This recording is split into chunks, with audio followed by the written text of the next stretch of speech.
All right, welcome to the Grizzled Geek in Review. Happy Friday the 13th. I'm Mike. Ooh, I'm Doug. And Friday the 13th. we're here for your source for all your nerd news for the week. To this week, we got post New York Comic Con info. Yes, some interesting stuff. Lots of crazy stuff. Apparently it happened. Apparently it was a really good convention. And a crazy one. We'll talk about that. Yeah. First story, after years of on-again, off-again developmental hell, apparently we're getting a Gambit movie. Yeah, I thought this had totally disappeared. Now suddenly they're like, boom, Valentine's 2019. Valentine's 2019, we're getting a Gambit movie. Boom. Not only that, it's still starring Channing Tatum.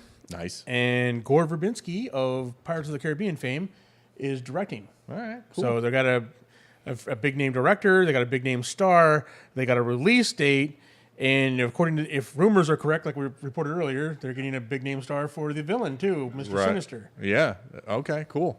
And knowing Gore Verbinski's work and Channing Tatum, we might get kind of a comical take on this. You know, little, I mean, not like overly comical, but, you know, some funny moments. So that would be cool. That's right. Channing Tatum's known, he's done, you know, some comedy, and he's pretty good at it. So. Yeah, he's really good at the comedy. All right. Also, we heard that Beetlejuice 2 is greenlit by Warner Brothers. Beetlejuice. Yes. Mike, sorry if I butcher this, Vukadinovich from Runaways, sorry. All right, from Runaways, sorry, is writing.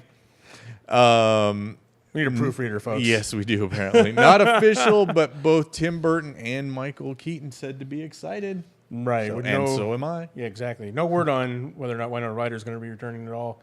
Yeah. There's no word on that. I know Michael Keaton and Tim Burton both have said they were excited about doing this. So, right, yeah. Even though they're not signed on yet. So we'll see what happens. Yeah, it'd be interesting. Of course, if they don't get, those two, I don't know. Well, yeah, if I don't want to see Beetlejuice replaced. No. If you don't get Michael Keaton, don't make Beetlejuice. Don't make Beetlejuice 2. No, exactly.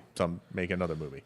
All right. And one of the things that come out of New York Comic Con this weekend was all kinds of Star Wars The Last Jedi information. Yeah. Including an awesome trailer, which we'll talk about later. Yes. But one of the big things was a possible spoiler. So if you don't want anything spoiled, there's all this information. Don't say, turn off now.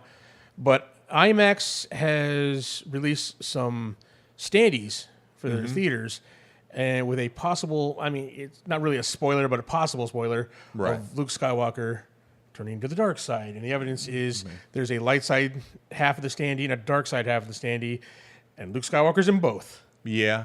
So he's, so we got an image of it up here. So, yeah, Jedi-looking Luke in the light side, and then a hooded Sith-looking Luke in the dark side. So who knows? We were speculating about whether or not Luke was going to turn to the dark side in this. I really hope not. I do too, and we'll see how it. Yeah, we'll talk about it more at the trailer. When we get to the trailers, we're going to talk about it in a little more depth. So, but yeah, possible spoiler there. But toys and standees once again ruining films for us. Yeah. All right. Kevin Feige also talked about the end of the current Marvel universe and moving into Phase 4. So by the current Marvel universe, he means everything that's been built up, Phases 1 through 3. Right. And then what we might see in Phase 4. Basically, they're focused on bringing the current 22-movie story arc to a satisfying conclusion. And obviously not all 22 movies played directly into the story arc, but they, to a degree or another, most of them did, even if it was just developing the characters who are getting to this point. Right.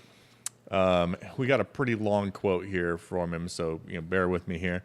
And of course, we have ideas of where we go beyond that, but really, it is all good stories. And as the series finale of Star Trek: The Next Generation said, all good things must come to an end. And part of what makes them special, there's a finite quality to the best of fictional stories through history. And we wanted to do that at the end of our first 3 phases in 22 movies. How we start anew and wherever we go beyond that is a story for another time. This is really about 10 years on, bringing something to a head in a satisfying and unexpected way. That sounds pretty final. Yeah? As far as the current I mean, this is it for Captain America, Iron Man, and Thor. I mean, Yeah, I don't know. their contracts are up. you know? Contracts are up. I don't think this necessarily points to like killing all of those characters off, but handing the reins over in Phase 4 to the newer heroes that they've brought in. Right. So Bucky is Captain America. Maybe a new possibly. Iron Man. Maybe a new Iron Man. I think the Guardians will probably stay as is for the most part, at least for a little while. At least for one more movie. They got a third movie in Phase 4. They'll have a, maybe that will then bring in a new crowd. But this sounds more and more like Phase 4 is going to be completely new, like a start over, right? Kind of. I mean, they've been setting that up. We're going to get a Black Panther, although we've got Black Panther technically in Phase 3. He's in Phase 3, yeah. So I bet there's more Black Panther in Phase 4. Yeah. I was going to say, Black Panther's out in March. Yeah, so... talking about how crazy the end of the year is. Beginning of the year, is true. Black Panther dropping. So. Yeah, so I think you're going to see some... Yeah, I can see Doctor Strange going into Phase 4. Mm-hmm. Captain Marvel... Ant-Man and Wasp. Ant-Man and Wasp may at least... I could see them getting a third movie in Phase 4. So I think there's going to be some crossover, but I also understand the idea of hey, let's finish up what we've done, bring this to the whole story with the Infinity Gems to a satisfying conclusion, and then see where we go from there. Yeah, new big bad in Phase 4 probably. Yeah. This will mark the end of Thanos, and then moving on. Yeah, hopefully, I mean, all signs point to a cosmic direction, so maybe we get more cosmic baddie worse than Thanos. Or maybe just like a cosmic war with Kree and Skrull and stuff like that. So. That would be cool. Return of the Skrull after. Yeah. So we'll see. All right, sticking with Marvel. I think Kevin Feige and Marvel might want to muzzle Mark Ruffalo. Yeah. Mark Ruffalo's been giving away some stuff. It all started last week where he was interviewed at New York Comic Con about the future of the Hulk, and he mentioned him and Feige are working on a 3-movie story arc with the Incredible Hulk. Okay. Starting with Thor Ragnarok and going into the next 2 Avengers movies. Seeing how they don't have the rights. Universal has the rights to do a solo Hulk movie. Right. Right. And they don't want, but they can keep using him in other movies. Right. And tell his story. People were worried maybe he gave a little too much information away then. But he followed that up with Marvel's going to hire somebody to slap his phone out of his hands because he's been live streaming some stuff. Like first he live streamed him and all the Marvel actors in some secret photo shoot that they're doing. Okay. We're talking like everybody, all the huge, and it shows him talking to the guys, people in line. And they're like, I don't think we should. This is a secret. I don't think we should be filming this. And that's where it ends. And that's surprisingly out of line. Yeah. When he raced offline. Right. Yeah. And then just recently, he live streamed reaction to Thor Ragnarok while in the theaters, like how excited he's excited. Everybody's excited about watching the movie. Unfortunately, with the audio, he pretty much gave away the first 15 minutes of the movie in the live stream. That's funny. Because it's in theaters. Right. Right. I mean, he was trying to get show the reaction of the crowd, excited about it, but if you live stream the first 15 minutes of Thor Ragnarok. So, and surprisingly, that footage is gone as well. So, Mark Ruffalo, man, someone needs to, like I said, they can hire somebody to slap his phone out of his hands every time he wants to live stream something. Yeah. But he's given us a lot of insight here. And I appreciate the fact that he's on social media that much and kind of give us an insight, look behind the scenes kind of thing. But maybe pay attention to what he shouldn't be showing us. Right. Yeah. Well, and it's funny because some of the live streaming doesn't, that's what's kind of surprising is because Marvel's usually pretty tight on these things. And if he made that mistake once, why wasn't somebody paying attention? Yeah. I have a feeling that the teasing the 3-movie story arc for the Hulk was probably intentional. Yeah. Kind of build up anticipation because Marvel knows that everybody likes him, everybody likes the Hulk, so that gives them even one more reason to tune in to these and be excited. Yeah, and that's what New York Comic Con's for, is for giving away that kind of information. Yeah. So I mean, that was in an official interview. The rest are just kind of on his own. Right. Okay. But there was other stories outside of New York Comic Con. Not all of them great. Yes. Marvel at the beginning of Comic Con on Thursday morning had a retailer panel. Apparently it was closed door. Only retailers were allowed in. Yeah. And apparently it started off okay. Marvel gave kind of their pitch for their remainder of 2017, early 2018 stories, what was coming, what to expect. And then they opened it up to questions. And that just opened the floodgates. People were asking about, it started off innocuous, like, why is Secret Empire Omega number one when it's a one shot? There's only going to be one. That's going to confuse people. Yeah. Marvel responded pretty good. Oh, that's a good, that's a good insight. Like sales of lenticular covers. Yeah. Then they got into the, hey, why are you making us buy so many to get lenticular covers? As it is, somebody said they're not ordering any of the November books because they don't want, they're not going to play that game. Yeah. We mentioned that in an earlier story. Yeah. And then we got quite a few people got up in arms about all of the changes that Marvel's making to the characters. That and now these are their words, some of their words, and not necessarily everybody was expressing the sentiment, but there was a lot of people like, why is there a black Captain America? Why is there a woman as Thor? Why is Iceman gay? And those that kind of went round and round. It got ugly at one point. Eventually, Marvel just shut the panel down. Yeah, they said we're done. We're calling it here. Well, outside of the racist undertones of the conversation, yeah, a lot of people have some legitimate gripes about these characters. What they weren't saying so much. I mean, maybe some of them were, but right, yeah. But the majority of them were not saying that we don't want a black Captain America or we don't want a gay Iceman or anything like that. But some of the criticism I heard was that the Iceman book is very they're stereotypical. Like if you were gay, then you might be offended by some of the stuff that they do in the book. Like all Maybe. Gays like this kind of thing, Right. Or the fact that one of the big beefs was that the old heroes, they're losing sales of these new heroes. Why, instead of changing old characters, why not make new diverse characters? Right. Right. Like why not? And we've been saying this for a long time here, and part of it was the argument is that a lot of the new customers they're getting in are from the cinematic universe. They go see the Marvel movies, right? And then they come into the comic books, and they come back and realize, wow, well, this doesn't look like Captain America, or this doesn't look like Thor, anything like the Avengers that we see in the movies. Yeah, so that was part of the gripe there. Yeah. Now I understand some of them were kind of, I don't know, racist, kind of maybe bordering. Maybe I don't know. I wasn't there, but well, and I think again, not to necessarily condone or support any of those things that were specifically said, but things like there are at various times 3 different Captain Americas running around. People with shields, with Captain America's shields, multiple at the same time. You're like, what are you doing? I've said this many times. It's cool that I've read a lot of the background about Jane Foster, about how she's going through cancer treatment, and whenever she uses the hammer, it purges her of all of the poisons in her, which are the things that the radiation and the chemo that's fighting the cancer. So that's a cool story. Yeah, and you cool. could, and I don't mind other people obviously having Thor's hammer, but the dude's name is Thor. Right, that's She's who he not is. Thor. She's Jane Foster with a hammer that gives her Thor's power. And as we said before, there's been several other people in the Marvel Universe who carried the hammer, and they weren't Thor. Right. There was Thunderstrike, it was Beta Ray Bill, he's got his own hammer. Yeah.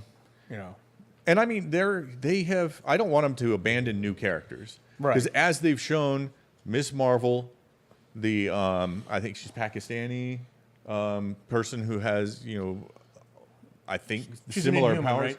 I think she's an Inhuman. Yeah. That didn't cancel out Captain Marvel. They both exist in the same universe. They just shuffled the names around. Right. So there's some stuff you can do there. And there's been multiple Captain Marvels at one time before too. Yeah. But to have her take over the regular Captain Marvel's book instead of getting her own book, that wouldn't. That's where the sense. issue is. So. Yeah. In this case, she got her own. Yeah. So which is cool. Right. Yeah. That's what happens when you open the floor up to. Angry retailers. Kicking off your retailers all year long, and then you open up the floor to them. So we'll see. All right. So after Spider-Man: Homecoming, with their one small little title card about 8 years later. Yeah. Right. Mm-hmm. confuse the Marvel timeline for everybody. Yeah. Just that one little phrase. Well, it was. It did kind of throw everything out of whack. Yeah.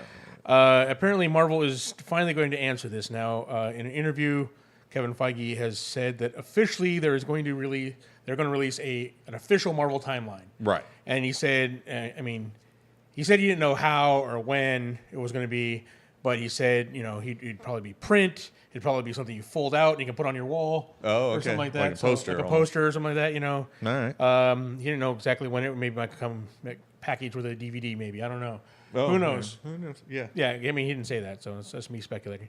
But he's going to be an official timeline. It's a $100 gift set that you have to Yeah, buy. $100 gift set. You got to get the official. Otherwise, you don't know what's going on, what came before what. No. So they're going to have, finally, after all this, which, I don't know how far, it's going to go through, maybe after the end of Phase 3. So we'll have the timeline through all of Phase 3, where all the movies take place and everything. So release it in conjunction with Infinity War or something. Yeah, that'd be cool. So finally, something everybody's clamoring for. Well, not necessarily like this, but that's how Marvel's going to give it to you. Yeah. So I'm glad they're thinking about it and actually have it written. Yeah. Maybe they might solve some of the confusion. Right. One of the probably going to be some kind of revelation. You're looking at it like, oh, wow, that's how they did it. That's what happened. All right. Cool. All right. Let's talk trailers. Okay. Trailers. Woo. All right. Of course, New York Comic Con, all these trailers dropped. Or kind of trailers. Sometimes they were just clips and behind the scenes and stuff like that. Right. So, exactly. But the first one was like Jimmy Kimmel did a clip for Thor Ragnarok, and there was a Thor Ragnarok clip that came out. So 2 clips for Thor Ragnarok. No new trailers for it, but it's coming out soon. So yeah. Well, and the first is a parody. It's not really a serious clip from the movie. I think it is. I think it's a scene from the movie, but right. Yeah. It is. Thor talking with Korg yes. about the loss of his hammer and other weapons. And looking at all the crazy weapons that the props department put together. Yeah, apparently it was an improv scene that they put in the movie because it is hilarious. Go check it out. Jimmy Kimmel had it. Yeah. And the other one was a kind of a featurette that had a clip in front of it, which was Gladiator Thor or Gladiator Hulk. Oh, right, And has the crowds all chanting Hulk. Yeah, it expanded on that, the original, like, I know him. Yeah. It kind of gave that whole scene. Actually, in my opinion, a little too much. I think I kind of wish I hadn't seen that clip. I kind of wish we didn't have to do that for this. Yeah, because it did give... It played out that whole, the whole rest of that scene, so up until they start fighting. So you're kind of like, oh, gosh, well. My favorite part is the look on Loki's face when he sees the Hulk. That is true. It's awesome. But yeah, speaking of Thor Ragnarok, it is tracking for an 80 to 100 million opening. I'm going to go out on a limb here. I don't think it's going out on a limb. It's going to beat that. You think it's going to beat that? I think so. Because the very first Thor did 65 million, and Thor Dark World did 85 million. Yep. And now this one's tracking higher than both those. Mm-hmm. So I think it'll do over 100. Yeah, I think it's going to go over 100. Yeah, I mean, people are super excited about this movie. Yeah. I mean, it's crazy fun. And pretty much it's all the early feedback from the people that have seen it is positive. Right, yeah. They're not able to do the embargo's not lifted yet, so no one's gotten into a review of it yet. No reviews, yeah. But although that's coming soon, way sooner than they normally do. I think it's going to be a full month out. That's how positive they are for this movie. Yeah. They're like usually... And I think you're going to see those reviews are going to be 90% positive. Yeah. You'll always have those hipsters who are like, man, this is wrong. This is too goofy. Looks like an 80s cartoon come to life. Yeah. Well, that's what we want. That's what we're promised. So, yeah. But yeah, so that's big. Justice League trailer. Now, I am more excited about Justice League now, having seen this new trailer.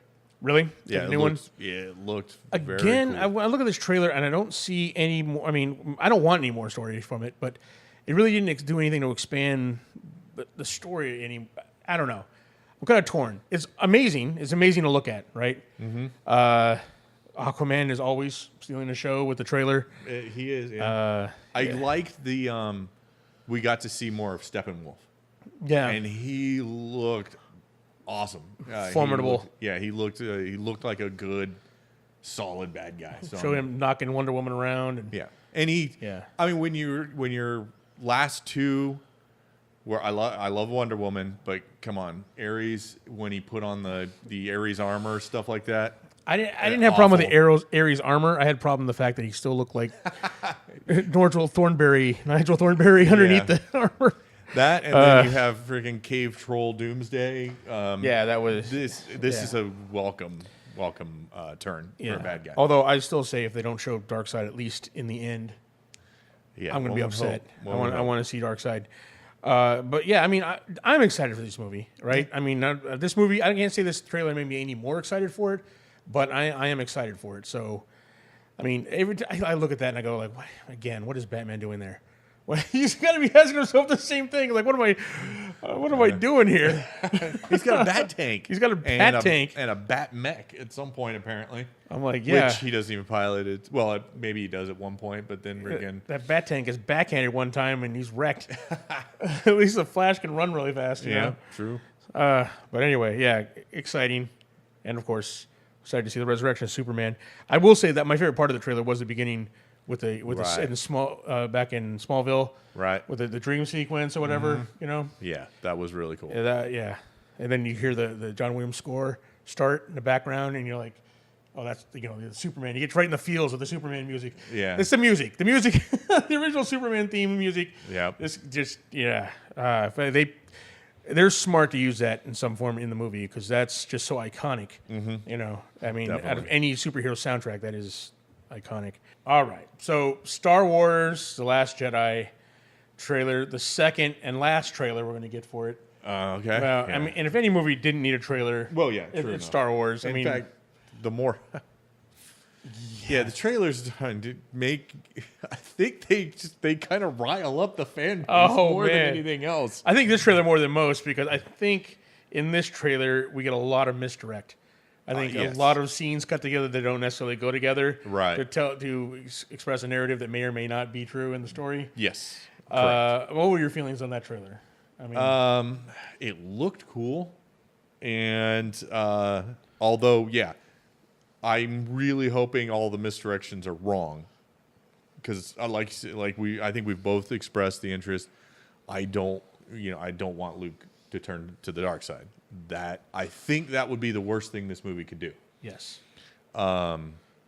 If you need to kill him off, that's fine. You can kill him off. I don't want that to happen either. I don't really want that to happen, but I understand the idea of hey, we need to pass this on. Well, if you're going with the idea of the gray Jedi going forward, and you need to eliminate the Jedi proper. Like I said, I'm not necessarily looking for that to happen, but if it happened, it would be a far less egregious than turning him to the dark side. Mm. In fact, if they turn him to the dark side, I can go to the point, obviously I'm going to see any Star Wars movie that comes out, but that is almost unforgivable at that point. Right. That would put a prequel damper on it. Unless Rey and Kylo Ren team up to redeem him in the last movie. Maybe. Well, we'll see. Yeah. So they're teasing a lot of things in this trailer. They're teasing a possible redemptive story arc for Kylo Ren, a possible dark turn for Rey, whether that's misdirection or not, a possible team up between the two. Possibly. Now, whether or not anything can happen in this movie. Right. Is what they're basically what they're saying. Kylo Ren may or may not kill General Organa. Yeah. His mom. Yeah, who knows? He may turn to the light side. She may turn to the dark side. They may just turn flip against flop sides. Yeah, they may flip flop sides. They may turn against their instructors and just form the gray Jedi. Maybe. Who knows what's going on in this trailer? But I mean, it looks crazy. It's Star Wars, right? I mean, what more can we say about it? You're going to go see it. I'm going to go see it. Yeah. I mean, everybody's going to see this multiple times because it's a Star Wars movie and it looks amazing. Mm-hmm. So, no matter what they do. Although, please don't. Start reshooting now if you were thinking about turning Luke to the dark side, or if you had done that, you better reshoot it now, fix it. Bring in Josh Whedon the last minute to rewrite it. There you go. Save us, Josh. All right. Now, we didn't get an Avengers trailer, but we did get a trailer date, kind of. Kevin Feige said that we'd see it before the end of the year. Okay. So I'm betting Thor Ragnarok. Yeah, Is when before we're gonna see it. that would be awesome. If not, before Star Wars. You know, one of those two movies. Mark my words, one of those two movies we'll see. Or both. Or both. Yeah. We'll see the Avengers trailer. New Mutants dropped today. We would tell you what we thought about it, but it's not dropping until midnight when we're recording this. So, yeah. you know, can't tell you what we thought about it, but we're excited. We like the lineup. Yeah, classic New Mutants lineup. I mean, this is the New Mutants team from right before Cable shows up. Yeah. So, I mean, the cast looks amazing. The characters. So I'm super excited for this trailer. So go out and see it. Tell us what you thought of the trailer because we haven't seen it yet. We haven't seen it yet, so I'm not sure. But man, I need to see horns on Magic and a Pegasus that the Moonstar, yeah, is riding a Pegasus. That's what I want to see. I think the horns are more likely than a Pegasus. Probably because I'm like, at least she has a sword. That'd be, Well, because in that, I mean, this is again New Mutants lore, and they're separate universes, so she's probably not going to be a Valkyrie. That's true. Because in the New Mutants she was a a Valkyrie, so that's probably not going to happen. So they'll go some different direction. Oh well. But tons of trailers coming out of New York Comic Con, and we got to peep them all except for New Mutants, which we have to wait till later tonight. Right. All right. So. All right. Let's move on to comics then. There was a lot of comic news coming out of the con. Yeah. All right. So apparently November 18th is going to be Justice League Day. It's the day after? Day after the premiere. Yeah. And on that day, we're going to get reprint copies of Jim Lee's 2011 Justice League #1 with a new cover. Right. I don't know why you would do a new cover because I thought that was the point. It was Jim Lee's cool cover art there, but and some free promo material, I guess. Right. Now the book is supposed to be free. Retailers can get it for 25 cents a copy to hand out. So if you want one, I'd go to your local comic book store and make sure you request one. Yeah, that's so they can order it in time. Yeah, that's awesome. I mean, it's an awesome deal to get this free because it was a cool comic. Yeah. But I'm like, why aren't you handing it out on the day of the movie at the theater? People who go to the opening night premiere, why not hand it out then? They drive traffic to the comic book stores. No, maybe. I mean, that's cool if they do that. Yeah. They're also giving out that's their reasoning, like stickers or like temporary tattoos and stuff like that with the logos. Well, the new cover has the reason why they're doing the new cover. The new cover has the new look, the team from the movie, looking team. So, I think they should change Aquaman to Aquaman from the movie in the comics. Yes, because it's hey, they've struggled with Aquaman for so long that I think it would. It's the time to end the tyranny of Aquaman being the butt of every joke. Yes, trying to make Aquaman cool again, or cool, cool, for the first time. All right, so. We also heard that adult Cyclops will not be returning in Marvel Legacy. So Marvel Legacy is bringing everybody back. They're bringing back Wolverine, Jean Grey, Professor X. Yeah. But not Cyclops. We'll leave Cyclops out of it. I think they realized that they went just too far with the Cyclops. I mean, he went full terrorist. He went full on Magneto without the super villain, the old timey super villain, like, haha, I'm going to take over the world kind of thing. He was, he got dark. So I think they're, in that sense, they've replaced him with the young, he's a classic character. He's one of the founders of the X-Men. But they've got him in the out of time version of him. Yeah, but how are you going to do Legacy? You're bringing everybody back from Legacy and not Cyclops? That's, I don't know, but I never liked him anyway, so I know you're biased. All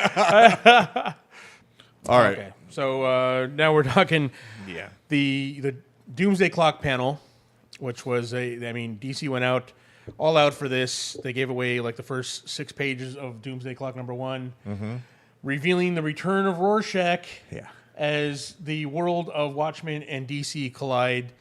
They're coming together. I so hate this. I mean, the bottom of my core, I hate this. And this may be me just being old and grumpy, and old man waving my, telling the kids to get off my lawn. But the Watchmen does not need to be in the DC universe. The Watchmen was in its own universe. It was its own allegory, its own take on superheroes. Right? I mean, it had a story to tell, and I think you lessen that story by bringing it into the DC universe, especially maybe Dr. Manhattan. If you want to bring Dr. Manhattan over, that makes sense, right? Right. Bring him over and have him manipulate shit, but bringing Rorschach back? Yeah. Rorschach died, I mean... In the perfect way. He gave him up his life to make sure this, the story gets told with his, diary. Now, maybe this might be, who knows, someone else wearing a Rorschach mask who found his diary. Maybe. I don't know. But if it's Rorschach... Even if they end up killing off this version of Rorschach, it still lessens the impact of the, Every once in a while, you come across that perfect comic story, right? The perfectly written, right? That has, that has a story to tell, and any modification of that story or any continuation would just ruin it, right? And I mean, there's a reason why this is an award-winning graphic novel, right? It was groundbreaking. I mean, it's everyone out there, everyone new is probably thinking of the movie and stuff like that, like, oh, it's superheroes, but this is, go back, if you're into comics at all, you need to read Watchmen. Yeah. Watchmen graphic novel is a must-read for comic fans.